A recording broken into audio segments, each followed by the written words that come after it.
Whoever told you filmmaking was easy as pie? Somebody said they encouraged us to do the feature film. We're like, okay, sure, let's bite off this. Let's bite off this little elephant. Has never And let's bitten just off take it more on. than Let's they just see could what chew. happens. Well, we got quite an education. David Brunnen and Serena Ebhardt Brunnen are primarily touring artists of the theater. We started the whole conceptual work of the play itself in 2012, late 2012.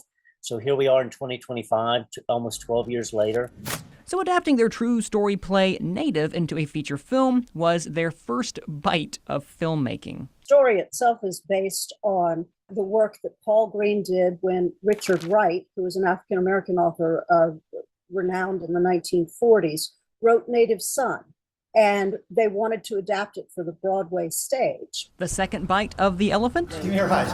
Only in financing their first feature, The Problem of the Hero. Carolina Theater was the perfect setting. Makes a great substitution for the St. James Theater in New On York. Broadway, yeah.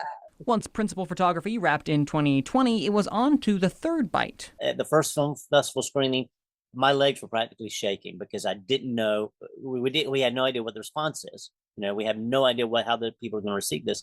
And the reception was quite warm. With each bite, that filmmaking elephant kept getting smaller and smaller. So we started to get inquiries from distributors, press reps. Until finally, the plate is empty.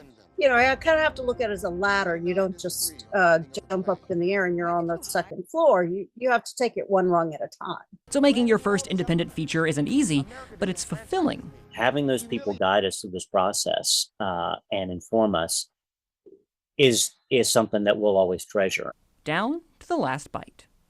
The Problem of the Hero is currently available to be pre-ordered on Apple TV Plus for its release this weekend. I'll have a News 2 review of this feature this Thursday.